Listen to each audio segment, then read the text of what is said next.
Et le plein est fait, hein, là aussi, pour les grilles de départ, pour cette première de l'année. Même si les conditions ne sont pas idéales, bien les gens ont répondu présent et les pilotes ont répondu présent.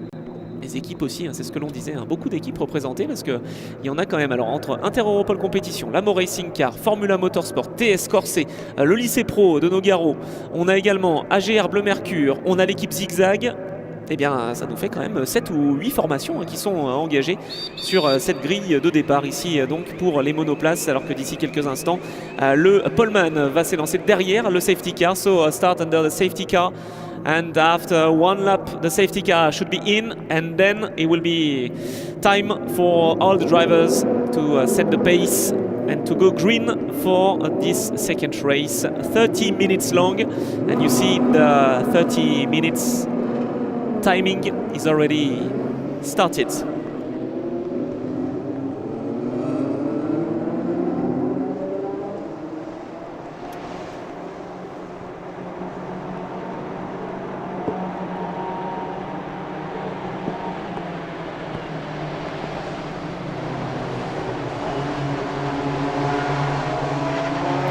Allez, le safety car qui s'est donc élancé et qui devance l'ensemble des monoplaces.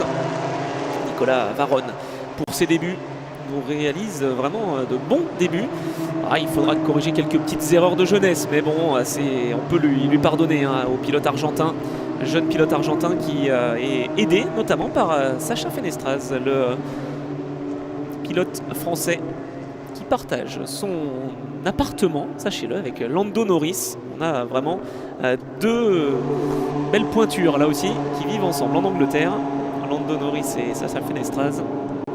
Eh bien, il est là pour un peu aider Nicolas Varone, le pilote argentin, pilote de l'équipe Inter-Europol Compétition, aux côtés de Grégory Segers.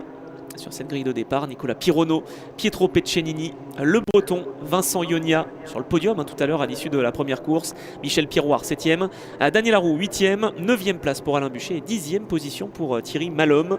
Merci Robert pour le commentaire, effectivement, bravo aux moyens techniques hein, de Stop & Go qui nous permettent de suivre ce live, cette web TV officielle V2V en partenariat avec Michelin. Et c'est toujours important de le souligner, et puis important également de saluer encore nos amis caméramen et caméra women d'ailleurs, qui sont dans ces conditions toujours très courageux. Et bravo au commissaire aussi, parce que on parle de Barcelone, on parle de l'Espagne, toujours sous un soleil radieux. Et bien aujourd'hui, il fallait se lever tôt, et pas forcément pour avoir des conditions exceptionnelles. Mais bon, c'est comme ça, la météo, on peut rien y faire, et heureusement, ça nous permet d'avoir des courses qui sont toujours animés et imprévisibles. On a vu que par contre il y a quand même encore pas mal de gravillons hein. Là c'est vrai qu'on aurait peut-être aimé qu'il y ait un peu plus de nettoyage sur cette piste et avant d'arriver au virage 10. Bon, je dis ça, je dis rien. Mais il y a pas mal de gravillons, il faudra faire attention au freinage de ce virage. So thank you to the marshals here around the track in Barcelona. To the cameraman, camera women as well, because yeah, that's not really easy to work in those conditions. Not easy for the drivers as well. We have some drivers pretty good on dry conditions, and when it's wet, it's all the more difficult. So the safety car is doing another lap. Safety car is not in this lap.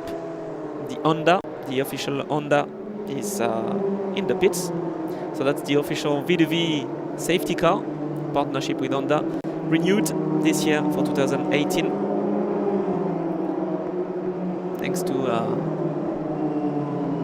Christophe Deculto, the Honda France president. And then we can have those safety cars on track, just ahead of the single-seaters on the entry list. 21 cars on the entry list, and we have 21 cars on the grid, so which is pretty good. No forfeit and no DNS, which is all the more interesting to see if we have a race. Obviously, of course, for safety reasons, we can't put the green flag now. We have to allow the drivers to know more the conditions, and then we have to, of course, be careful with the safety and the FFSA marshals and race direction are really aware of that. Not easy to take the decision, to put the green flag and then maybe see some cars spinning. So yeah, we have to find the right moment. 25 minutes 30, un petit peu moins restant dans cette épreuve. Et oui, déjà quasiment passé 5 minutes au safety car. Et c'est peut-être pas forcément encore prêt à s'arrêter, puisque on le sait, la direction de course est toujours vigilante à respecter les conditions sécuritaires minimales pour organiser une course. C'est pour cela que le safety car est encore sur la piste. Les pilotes qui doivent prendre leur marque sur cette piste humide, piste resurfacée, on l'a dit. On aura d'ailleurs l'occasion de discuter tout à l'heure avec le directeur du circuit de Barcelone, qui nous présente un petit peu ce qui s'est passé et puis le développement peut-être à venir pour ce circuit qui est donc long de 4 km 655, un circuit toujours vraiment très apprécié de pilotes. C'est mieux en conditions sèches, mais bon, apprécié quand même. Alors qu'on a une information, le safety car va entrer au stand dans ce tour, à l'issue de ce tour. Ce circuit construit en 1991 pour la Formule 1. Il a même accueilli les Jeux Olympiques de 92, une épreuve cycliste notamment sur ce tracé. Et elle est la piste d'essai quasi officielle de la Formule 1. Il y a vraiment beaucoup de virages très variés. Et c'est en raison de cette nature variée des virages que cette piste est toujours choisie. La destination favorite des équipes de Formule 1, notamment la ligne droite des stands, longue de plus d'1 kilomètre, qui permet aux voitures d'atteindre leur régime moteur maximal. Allez, ça va être parti. Alors aujourd'hui, pas de régime moteur maximal, mais en tout cas, Nicolas Varone a bien négocié le départ. Nicolas Varone en tête devant Grégory Segers et Nicolas Pironneau. Oh, Nicolas Pironneau qui va attaquer à l'extérieur sur la voiture numéro 7. Attention, normalement ça devrait être pas mal, mais attention à Grégory Segers qui se rabat. Oh, c'était juste. Nicolas Pironneau a été prudent et il a bien fait. Attention également à Le Breton, aux côtés de Pietro Peccenini, les deux gentlemen qui se battent depuis quelques années pour le gain de ce trophée gentleman justement. L'année dernière c'était Le Breton, l'année précédente c'était Pietro Peccenini. À qui le tour en 2018? Peut-être Nicolas Pironneau qui dans ces conditions se révèle véritablement. Nicolas Pironneau avec la voiture préparée par le Formula Motorsport de Jean-Claude Estre qui réussit à se distinguer. Il essaye surtout de distinguer la piste là en se décalant juste derrière Grégory Segers. Jeune pilote talentueux, Grégory Segers, c'est ce que l'on vous présentait tout à l'heure, qui a connu une petite contre-performance dans cette première course. Mais bon, ça arrive. C'est aussi ça le métier qui rentre. Le nordiste, 17 ans seulement pour Grégory Segers, coaché par David Zollinger.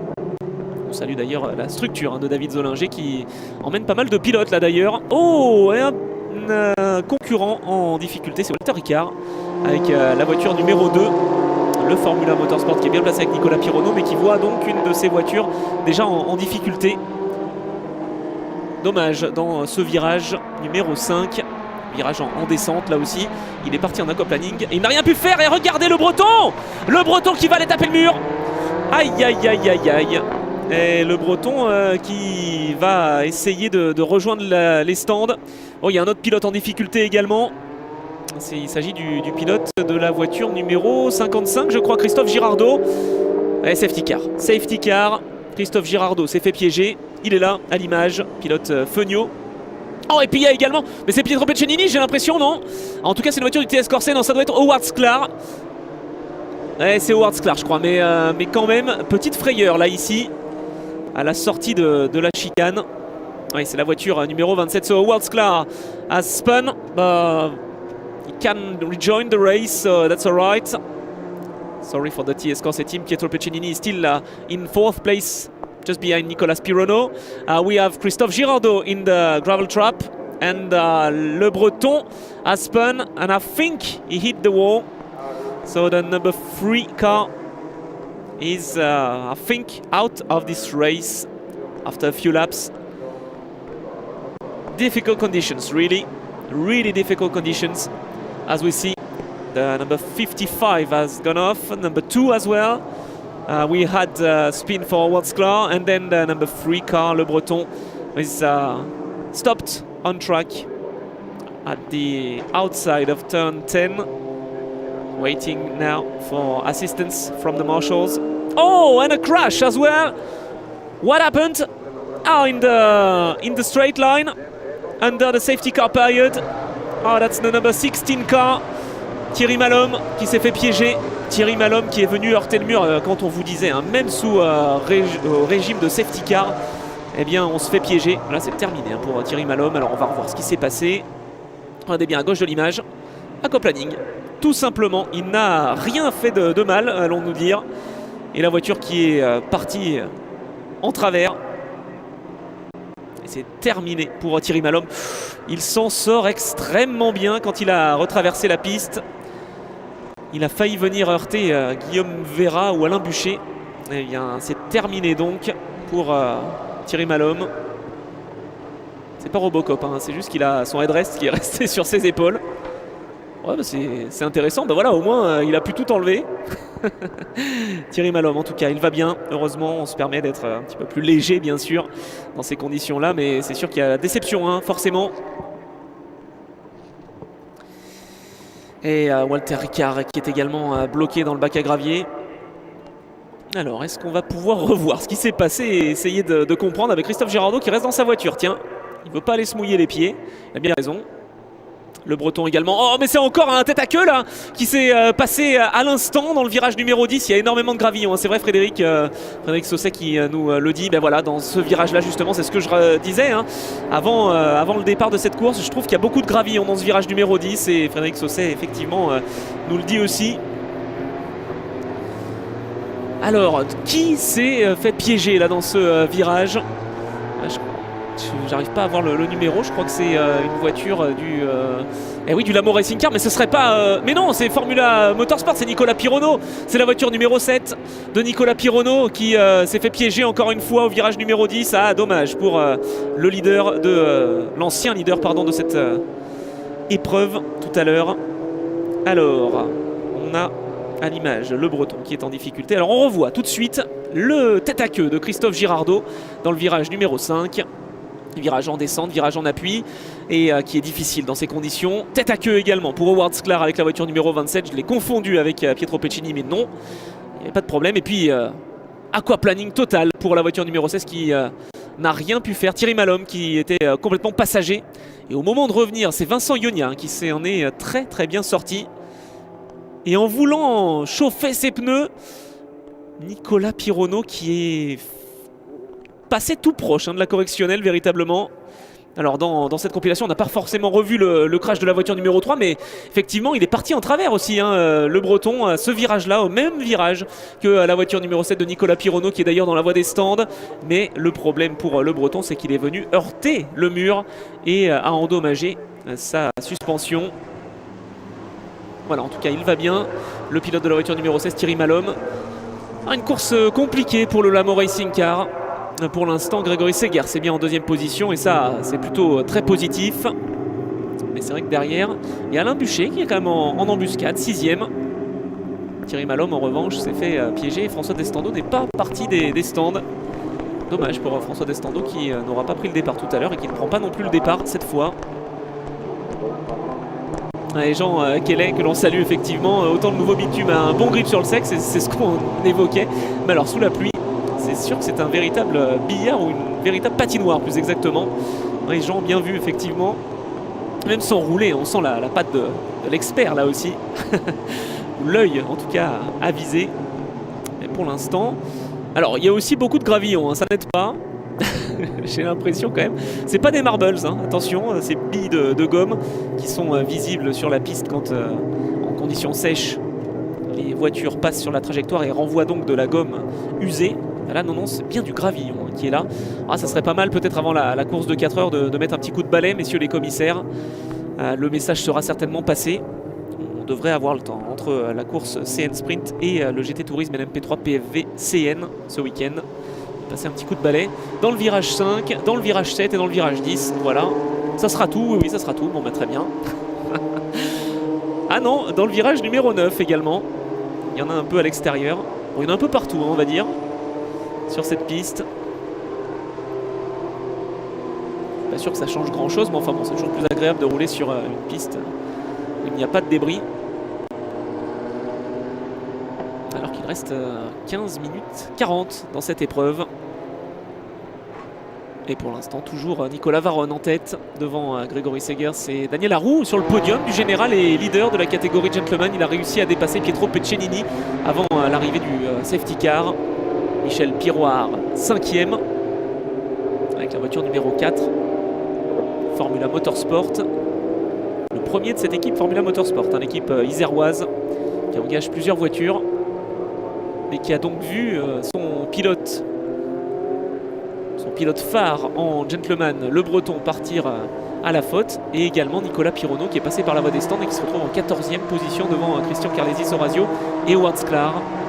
Pour l'instant déjà 5 voitures qui sont hors course, dont une qui n'est même pas partie, hein, François Destando. Ah bah ça y est, si, il était parti et il est relégué à 3 tours. On l'avait pas forcément vu hein, sur cette voiture numéro 41, François Destando qui est dans la voie des stands depuis déjà 3 tours. Il aura bouclé un tour et demi, hein, plus exactement, François Destando.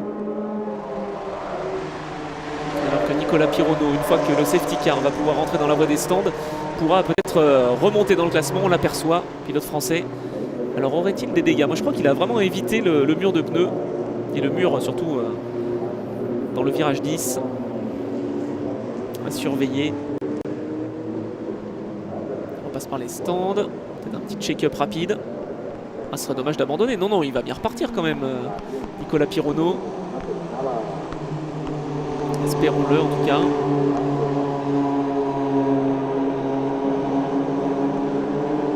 Bon, mais pour l'instant, course hachée. Comme la première d'ailleurs.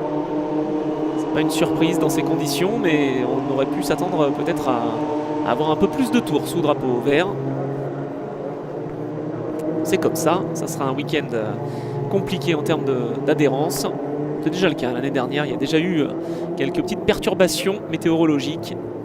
Eh bien cette année on recommence. Alors dommage parce qu'on n'a qu'une seule une seule journée de compétition, pardon. On n'a pas l'occasion de se rattraper demain et d'avoir un grand soleil. On se rattrapera à Manicourt, c'est pas très grave, puisque justement on vous rappelle le calendrier de ces épreuves V2V saison 2018. Barcelone, la première manche, on est en train de la vivre en direct sur la Web TV officielle en partenariat avec Michelin Motorsport. Et puis bien sûr on ira à Manicourt du 20 au 22 avril pour une course de 4 heures GT Tourisme LMP3 PFV, course de 6 heures de endurance Proto CN. Là aussi on espère voir pas mal de CN équipés du nouveau moteur turbo. C'était bien ça le souci, hein, le moteur turbo qui n'a pas été forcément prêt à temps. Mais bon, ça arrive, un petit délai dans la préparation. Il y aura également les monoplaces à Manicourt et puis le Fenio et les VHC, les véhicules historiques de compétition qui vont faire leur entrée en piste en 2018. Ce sera à Manicourt donc. Ensuite on ira au Paul Ricard, à Dijon-Prenois, à Navarra, nouvelle piste là aussi en Espagne. Le Mans qui fait son retour tous les 2 ans, une alternance avec d'autres circuits. Le Mans est présent au calendrier V2V cette année, l'une des 7 manches. Et puis on conclura cette saison comme il est de coutume à Estoril au Portugal, avec notamment une course de 6 heures GT Tourisme LMP3 PFV et 6 heures également d'endurance Proto CN où on aura également les monoplaces. Allez, c'est reparti. So green flag is out with Nicolas Varron, the leader, ahead of Grégory Segers and Daniel Arroux. Third place overall and first in the gentleman category, ahead of Pietro Peccenini and Michel Piroir. Alain Buchet is 6th, ahead of Vincent Ionia, Thierry Aymar, Guillaume Vera with the number 99 car, and Nicolas Matil for the top 10. So an Argentinian driver is leading the race. Will maybe be able to speak in Spanish with us. Try to have some words from him. Nicolas Varrone, if he is on the podium, of course. Grégory Segers, the young Frenchman, is 2nd for the Lamo Racing Car team. And then we have Daniel Arroux from the Lycée Pro Nogaro. Students from Nogaro are preparing this race car and they are doing very, very well. He's 3rd overall. Then we have Pietro Peccenini in 4th place, ahead of Michel Piroir and Alain Buchet for the Lamo Racing car. It's a good race, better than, of course, yes, this morning. Was almost saying, oh, Daniel Arroux spinning, wouhou, quel 360 pour Daniel Arroux. Et ben alors là, magnifique, hein, il nous a juste fait une petite frayeur, mais c'est bon, tout va bien. Note de style, allez, je vais mettre 8 pour Daniel Arroux. Incroyable, là aussi sur la voiture numéro 34. L'équipe du lycée Pro Nogaro qui a dû avoir petite frayeur. Tout va bien pour Daniel, mais on sent que les conditions sont difficiles. Hein, conditions aquaplaning total, là aussi. Alain Buchet qui a failli se faire piéger sur cette voiture numéro 68 qui est 6ème pour l'instant. On va voir s'il allume le prochain secteur. Normalement ce sera le cas. Et non, Alain Buchet qui s'est fait déborder par Vincent Ionia. Il n'est plus 6ème, Alain Buchet, il est 7ème. Il a perdu 3 secondes hein, sur cet intermédiaire. Il devance toujours Thierry Aymar et Guillaume Vera. Alors qu'il reste 10 minutes dans cette épreuve où il faut rester concentré. C'est pas évident du tout. Alors qu'on aperçoit Edward Jonasson devant Christian Carlesi Sorazio et Howard Sklar pour le compte de l'équipe Inter-Europol Competition. Eh non, mais je me demande s'il n'y a pas eu changement de leader là. Alors on va surveiller. Non, il est bien là le leader. Voiture numéro 11, toujours en tête devant Grégory Segers et Daniel Arroux. C'est derrière qu'il y a eu du changement en revanche. Pietro Peccenini s'est fait doubler par Michel Piroir. Changement pour la 4e position. Michel Piroir, après sa petite pirouette de la première course, se retrouve donc en 4e place, juste au pied du podium, mais sur le podium du gentleman.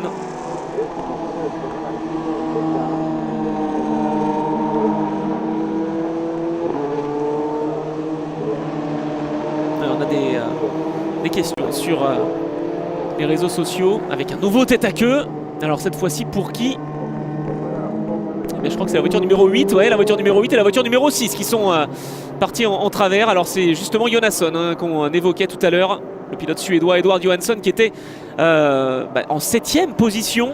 Il avait profité du tête-à-queue de Vincent Ionia. Ah là, attention, avec un nouveau tête-à-queue pour Daniel Arroux.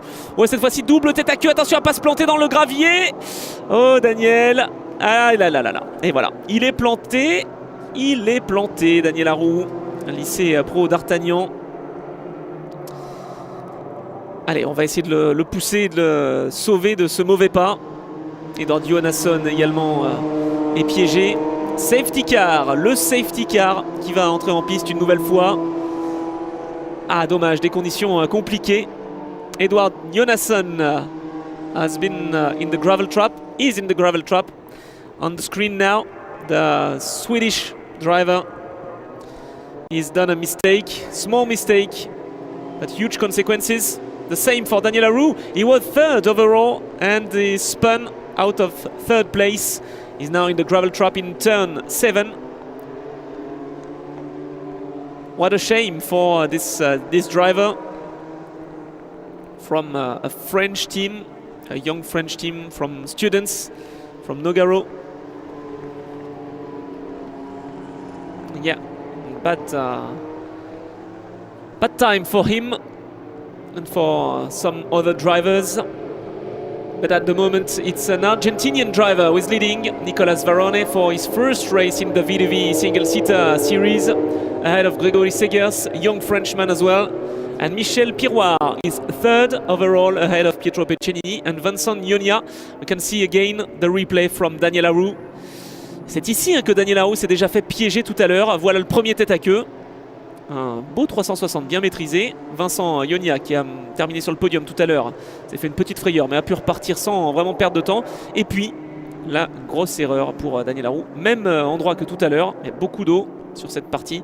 Et là le problème c'est qu'il s'est planté dans le bac à gravier. Et posé comme ça sur le gravier, eh bien c'est terminé pour ses espoirs. Il va peut-être pouvoir repartir mais loin malheureusement pour lui. Alors qu'il reste moins de 7 minutes dans cette épreuve. Et normalement, Nicolas Varone devrait pouvoir s'imposer si tout va bien pour lui.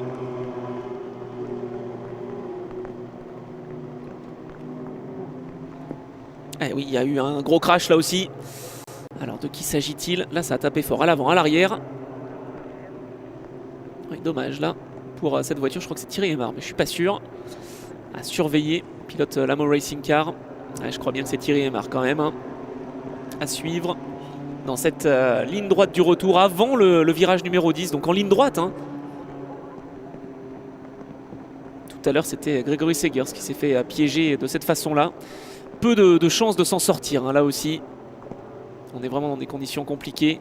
Et alors là, ça tape devant, derrière. Ouf, ouh là là là là, je suis pas sûr que la voiture soit en bonne forme après cette épreuve. Heureusement, c'était la deuxième et dernière course de ce week-end. Et il va y avoir du boulot pour l'équipe Lamont Racing Car. J'ai bien l'impression quand même que c'est Thierry Aymar. On ne veut pas affirmer, mais la voiture ne passe plus sur les intermédiaires. Cette voiture numéro 15 qui est donc bloquée dans cette portion du circuit. Alors est-ce que Thierry a pu sortir? Oui, je crois que oui. Donc tant mieux. Thierry Aymar qui s'est fait donc piéger, et en même temps dans des conditions comme ça, qui ne se fait pas piéger, hein. Vraiment, on a vu beaucoup de pilotes se faire piéger comme ça.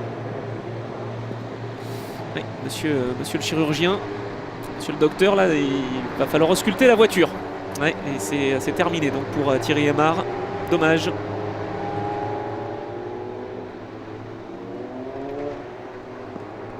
Alors qu'on a Daniel Haro qui est tiré par une voiture de sécurité.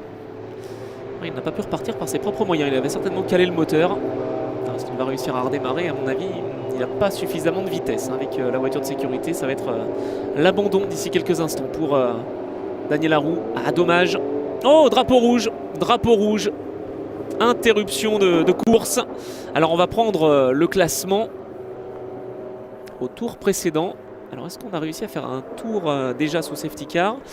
Dans ce cas-là, le classement serait identique à celui qu'on a, c'est-à-dire Varron, Segers et Piroir. À surveiller quand même. Est-ce que effectivement on va avoir le même classement? On attend la confirmation, les voitures qui rentrent dans la voie des stands au petit trot. Et c'est donc une victoire pour Nicolas Varron. Un bon week-end hein, globalement pour l'Argentin. So that's the win for the number 11 car. Nicolas Varron, winner of this first meeting, one of the two races. And we can see that the colors that are the winners here are green and yellow. Maybe an indication for this year's competition. I don't know if it's of course an hazard or not, but yeah, that's Varone who is winning this second race of the weekend. An Argentinian driver winning the race and going directly in the Parc Fermé. He was the winner, so he's been told to go to the Parc Fermé directly. Hopefully he can rejoin the podium in a few seconds, as the cars won't wait behind the podium, which is pretty surprising, but that's normally the procedure during a red flag session.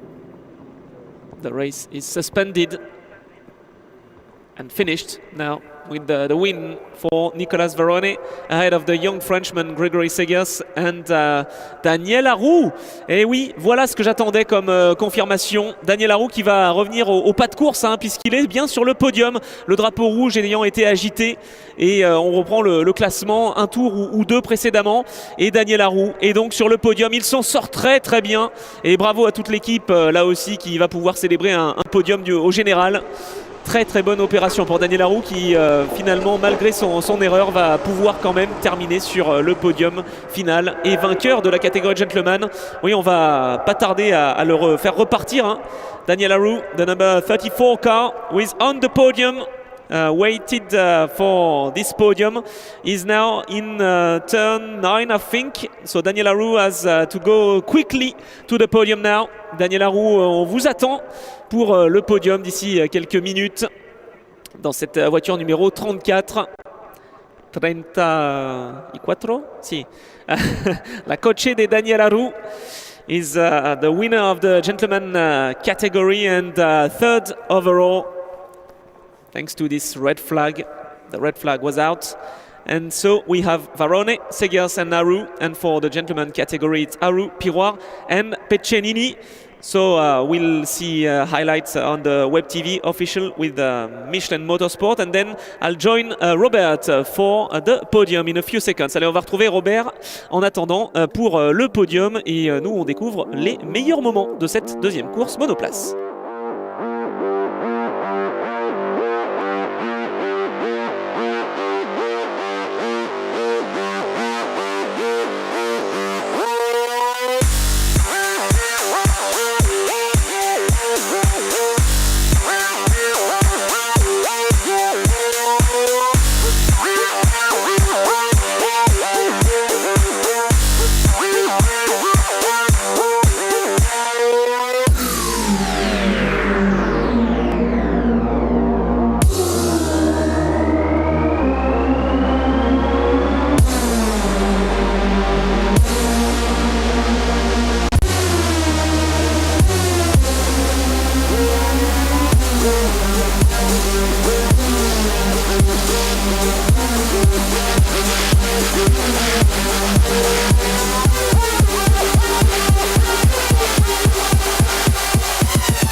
Ils ont tous disparu là, on les voit plus. Oui, bah, ils sont sous le podium, alors même les voitures ont disparu. Ils sont au sec, voilà. Bon, alors on va les attendre, hein, les pilotes. Quelle course, en tout cas. Vraiment, là, ça aurait été haché, certes. Dantesque, là je crois qu'on peut le dire, et puis la pluie qui s'intensifie, donc là ça ne fait pas nos affaires. On a vu des glissades, des passes de 2, on a vu de la belle danse. Ah, on a vu de la danse avec Daniel, alors là franchement bravo, moi je lui ai mis 8 sur 10 pour son 360 parfaitement maîtrisé. Et reparti sur la directe. Le second était moins maîtrisé. Effectivement. Mais il est quand même sur le podium grâce au drapeau rouge, hein, on rappelle, bien sûr on prend le classement au tour précédent, et il était donc sur la 3e marche du podium, donc il va pouvoir monter sur ce podium.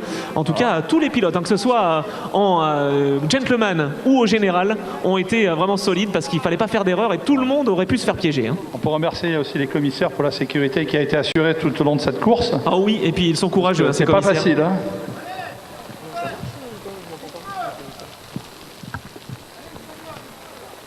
Allez, on se dépêche. Et ces messieurs du podium, s'ils sont prêts, moi j'attends les résultats aussi.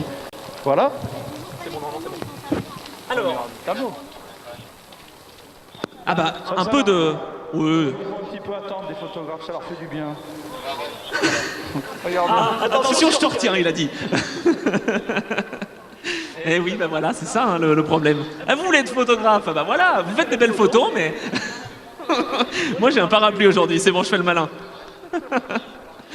Allez, on va attendre les pilotes. Alors il y en a certains qui sont là, les jeunes sont là, les gentlemen aussi. Qui est-ce qu'on attend en fait? Eh ben on doit attendre Daniel, hein, je pense, non? Parce qu'il était au virage numéro 9. Waiting for Daniel Aru. Alors, le podium en 3e position pour cette course qui aura été humide. Donc on va attendre le 3e. But we are waiting for Daniel Aru, who is 3rd overall, from what I heard. I'll ask the confirmation. Allez, alors, oui. On peut y aller. Alors, est-ce qu'il est là par contre, Daniel? Je suis pas sûr, hein. Parce qu'on va l'appeler, mais à mon avis, il n'est pas là. Hein. Bon, je vais quand même tenter. Alors en troisième position, bravo au lycée d'Artagnan, bravo au lycée Pro Nogaro. Je suis pas sûr de voir sa combinaison de lumière, mais on va appeler Daniel Harou. Est-ce qu'il est là, Daniel? Est-ce qu'il est revenu? Non, il est pas là. Bon bah applaudissements plus tard pour Daniel. En deuxième position, belle course hein, là après la désillusion de la première pour le Lamo Racing Car, Grégory Segers. Bravo. Ah, il est jeune et il est talentueux. Et il est sur le podium, donc deuxième. Oui, c'est bien ça pour Grégory. Et donc, le vainqueur de cette épreuve, Nicola Varone. Nicola, where is Nicola Varone? Yeah, you're here. Yeah. Winner, ganador. I don't know how to say in Spanish, but he won the race, so it was really solid for the second race here in Barcelona, Catalonia. And the third is Daniel Harou. No picture for him. Et oui, il n'est pas là, bah forcément, sa voiture, elle est dans le virage 9. Alors, il faut qu'il revienne hein, assez rapidement. Je ne sais pas si... Bon, allez, messieurs, sur le podium, sur la première marche, pardon. S'il vous plaît. All together on the first floor, first step. Ah, voilà. Donc, ils ne sont que deux. Ben oui, mais Daniel n'est pas là. Allez, on lève le trophée. On lui donnera son trophée Elfer à Daniel quand même. Hein. Oui, superbe trophée Elfer. Merci beaucoup. Yeah. Allez. Yeah, he wants to stay on the podium on the third step. Bravo les gars. Good, well done. Sorry. And for the gentleman category, it was well done as well. For the third placeman, winner of the first race, Pietro Peccenini, third place in the gentleman category. Bravo, Pietro, once again on the podium. Okay, we have an information. We'll have to sort it out, so we'll see. So he is third, Pietro Peccenini. So, second place, deuxième place. Il n'a pas été chanceux hein, tout à l'heure. Il s'agit de la voiture numéro 4, mais il a parfaitement su redresser la barre. Il s'agit de Michel Piroir, deuxième de cette catégorie gentleman. Bravo. Ah, il nous a fait une figure dans la première, et dans la deuxième, il est second. Pas mal. Et donc, le vainqueur, Robert, tu veux pas aller sur la première marche? Non. Daniel, mais Il n'y a pas quelqu'un? Non, il n'y a pas quelqu'un de l'équipe du lycée pro, tiens, qui veut venir sur le podium pour prendre le trophée pour le pilote.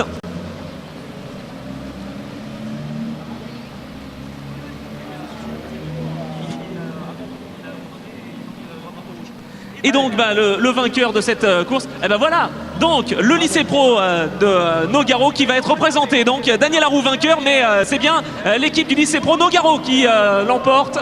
Voilà, on va donner le trophée.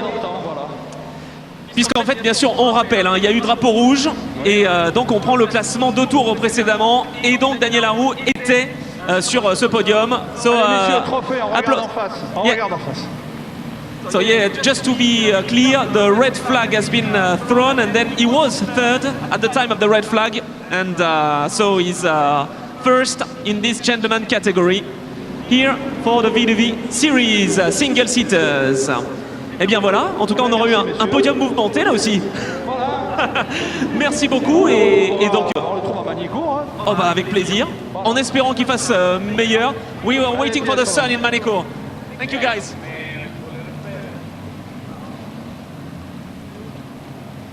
Et donc maintenant, place au CN Sprint. Allez, on va se retrouver d'ici quelques instants avec Alexandre Longeau. A tout de suite.